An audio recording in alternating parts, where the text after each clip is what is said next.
Now, welcome, ladies and gentlemen, to MMI. This is our third episode, and I am glad that you guys are still here with us. Conor McGregor is free at last. Free at last.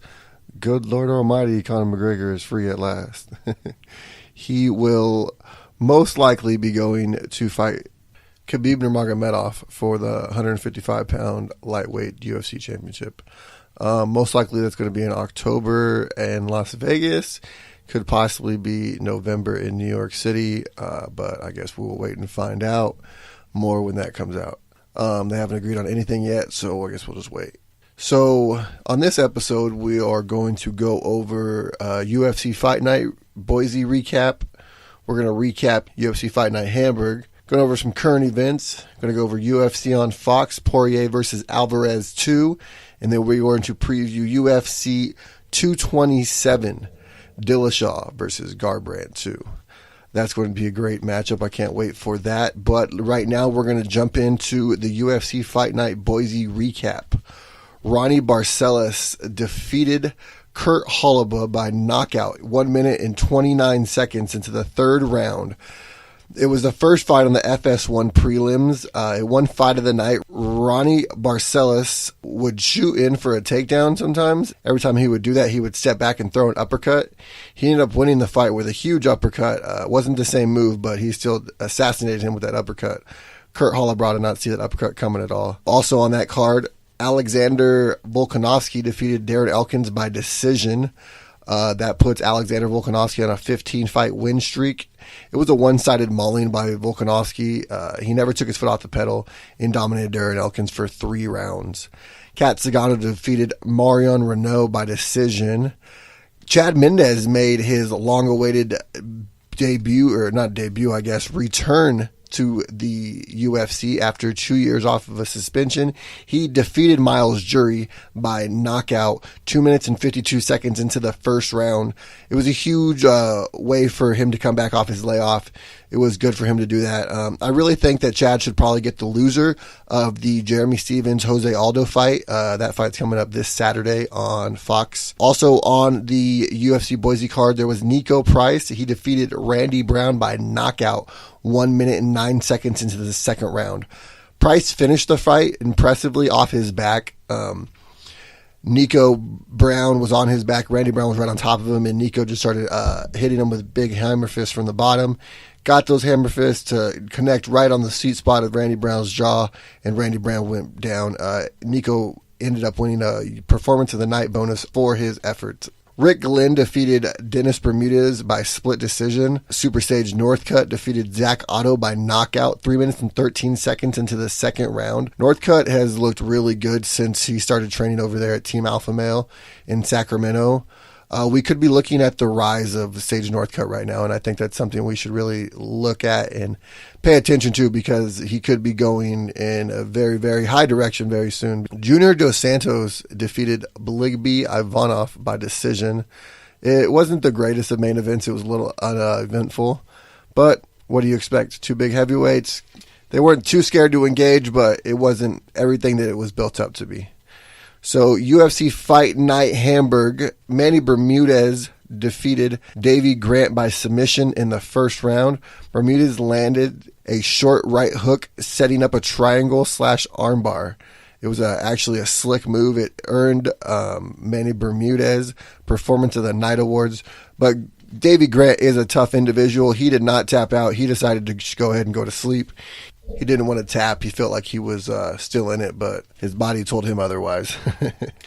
Also on that Hamburg card, Marcin Tybura defeated Stefan Struve by decision. Tybura snapped his 2-fight losing streak. Also on that card, Corey Anderson defeated Glover Teixeira by decision. Anderson took the fight on short notice. I want to say it was only like maybe a week or 2. I really think that Corey Anderson should fight the man who was originally supposed to take Glover Teixeira on that weekend, Amir Latifi. I think once Latifi returns to action, him versus Corey Anderson would be a very good matchup, and it would kind of see where those two stack up in the light heavyweight division. The main event for UFC Hamburg was Anthony Smith defeating Shogun Rua by knockout 1 minute and 29 seconds into the first round. Smith has now finished 2 UFC legends since going in UFC's 205-pound division. Both of them have been in the first round. You know, you see it a lot when guys don't have to cut that weight. You've seen it in Calvin Gastelum, how he doesn't have to cut that weight to 170. The same thing happened with Anthony Smith, how he doesn't have to cut that weight to 185 pounds. And he brings a lot of speed and power with him to 205-pound division because he's not draining his body every single time to make 185. After the fight, Anthony decided to call out Alexander Gustafsson for a fight in LA at UFC 227. It is now coming out that Gustafsson himself is battling injuries, so that fight will not take place. Some current events in UFC that are going on right now. It's more like fight announcements other than current events, but fuck it, here it is. Fedor Emelianenko versus Chael Sonnen has officially been set for Bellator 208. That is going to be October 13th. That's a Saturday. That is the semifinal round fight for the Bellator's 8-man heavyweight Grand Prix. The other semifinal fight between Mitch Rion and Ryan Bader will be held the night before, Friday, October 12th. UFC 228 officially gets UFC women's flyweight title fight between champion Nico Montoya and number 1 contender Valentina Shevchenko on September 8th.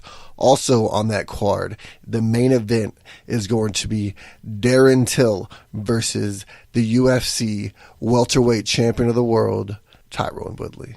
So that should be a good fight. I'm really excited to see Valentina Shevchenko get her opportunity to fight Nico Montoya. I really think that 125 pounds is her division, and I think it's going to be a situation like Joanna Jędrzejczyk, and she's going to rule that division for a long time. But that being said, I do not think that this is the last we are going to see of these two fighting. I do think Nico Montoya down the road will get another opportunity after this fight to fight Valentina Shevchenko again for the title. Be prepared to see this a couple times. I'm excited for that fight. Now, the welterweight title picture got a little screwed up, I guess you can say. I know Colby Covington just won an interim title, but because he cannot fight September 8th, the UFC has decided to move ahead and go ahead and give the title fight to Darren Till.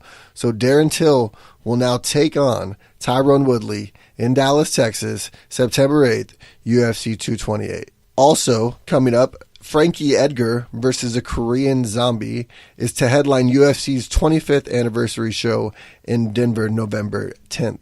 UFC 1 was in Colorado, so it's fitting that the 25th anniversary show will be in Denver. Also, the rematch between Luke Rockhold and Chris Weidman, although it's not for the middleweight title like it should have been at UFC 199, is going to take place at UFC 230 at Madison Square Garden. Pretty much Michael Bisping knocking out Luke Rockhold made this rematch take 2 years to happen. So we're finally going to get to see it happen again. Hopefully Chris Weidman doesn't throw any crazy wheel kicks this time. And I think personally, besides that wheel kick, he was doing very good against Rockhold in that fight that Rockhold took the belt from Weidman. Also on that same exact card at MSG is supposed to be Yoel Romero facing Paulo Costa. Now that is a matchup that I spoke about a couple of weeks ago. I think that is something that Paulo Costa has proven that he can handle. And I think that this might be a situation kind of like Darren Till taking on Wonderboy, where he beat Wonderboy. I think Paulo Costa might beat Yoel Romero right now. And I really think that a future title shot for Paulo Costa is coming sooner rather than later. He could be the next big thing in that division. I know that they're saying that he is going to be the next big thing coming out of Brazil. So that is pretty much it for current events this week. We're going to go ahead and preview UFC on Fox, Alvarez versus Poirier 2. That is July 28th. That is this Saturday. So we're just going to go over the 4 main fights that are going to happen on Fox. 9-1 Alexander Hernandez is going to fight 12-2 Olivier Aubin Mercier. Albert Mercier is the number 15th ranked lightweight contender, and Alexander Hernandez is the number 13th lightweight contender. Hernandez is 1-0 since joining the UFC. His very first fight and UFC debut was at UFC 222. He took a short notice fight against a ranked veteran, Beneil Darniche. He actually won that fight in 42 seconds.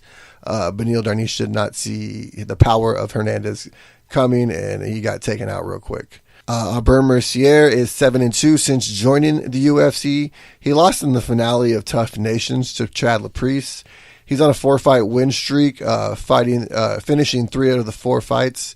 I think it might be that mustache that he's got. He's got that mustache power. Also on that card, 14-2 Joanna Jędrzejczyk versus 11-2 Tecia Torres. Joanna is obviously the former strawweight champion of the world. This is a matchup between the number 1 and number 5 strawweight contender of the world. Joanna lost her last 2 fights, obviously, to Rose Namajunas. The first fight being a knockout. Rose knocked her out in the first round. The second fight, it was a decision victory for Rose Namajunas. It was obviously a lot closer fight than the first one. Rose took her out very quickly in the very first fight. Second fight was a lot more competitive. We'll see what kind of Joanna we get. We obviously need her to evolve into a different fighter. She's a great fighter, but hopefully she can take that next step to overcome Rose Namajunas again. I don't know if she wins this fight. They're going to give her another title opportunity next, but we'll see. Definitely, I think if Tecia Torres wins this fight, you got to throw her in that title picture. I think Jessica Andrade might have something to say about that because I think she's probably the true number 1 contender and should be fighting Rose. I really don't know what she's doing fighting Karolina Kowalkiewicz at UFC 228, but hey, I'm not the one making the rules around here. Tecia Torres is 6-2 since joining the UFC. She was part of season 20 of Tough, where they crowned the women's first strawweight champion. She lost in the very first round. But she's obviously a really good fighter. Tecia Torres is on a roll. I know she lost her last fight to Jessica Andrade, but you can't ever count out the little tiny tornado. Also on that card, 26-4 Jose Aldo will fight 28-14 Jeremy Little Heathen Stevens. Aldo's the number 2 featherweight contender. Jeremy Stevens is the number 4 featherweight contender. This is going to be the co-main event for that UFC on Fox card. Aldo is 8-3 since joining the UFC. He lost his last 3 of 4 fights. He lost to, obviously, Max twice for the belt, and he lost the belt to Conor in 13 seconds, as we all know. He is, obviously, the former UFC featherweight champion. He had 7 successful title defenses. He's a legend. He's probably, honestly, the best featherweight of all time. And you can't really sit here and say he's on a downward slope. The guy's only 31. I mean, Stevenson is a year older than him. Not a lot of people know that just because Aldo's been around for so long. But yeah, he's 31 years old. He's not completely done yet. So we could see Jose Aldo back in the title picture sometime soon. Just depends on how this fight turns out on Saturday. Stevenson's is 15-13 since joining the UFC in 2007. Yeah, 2007. People don't realize he's been in the UFC for 11 years so far. He's on a 3-fight win streak. He tried to step up at UFC 226 to fight Brian T. City Ortega. They were going to make an interim title fight after Max Holloway got injured. But the City said that he really didn't want to fight a guy who's lost to 3 guys that he has finished. He lost to Moicano, Edgar, and Cub Swanson, all guys that Brian T. City Ortega has finished. So I kind of understand why T. City kind of felt like he didn't want to take a step back. He wants to fight the best in the world, and the best in the world at featherweight right now is Max Holloway. But the next guy up after T. City fights Max Holloway and figure out who's the champion of that could be very well Stevens or Aldo. So that is a good co-main event to be looking at. The main event for UFC on Fox is 29-5 Eddie Alvarez versus 23-5 Dustin Poirier. Eddie is the number 3 lightweight contender. Dustin is the number 4 lightweight contender. Their first fight was at UFC 211. It was ruled a no contest because Alvarez hit Dustin Poirier when he was down with an illegal knee in the second round. If you remember that fight, Dustin Poirier was controlling that fight convincingly. I thought personally he won both of the first 2 rounds right up until the knee hit in the second round. Eddie Alvarez is 4-2-1 no contest and joining the UFC. Obviously, the no contest is from the fight that I alluded to earlier. He is a former UFC light heavyweight champion, like the guy before, although he lost his title to Conor McGregor also. But Eddie's, like he says, he's the underground king.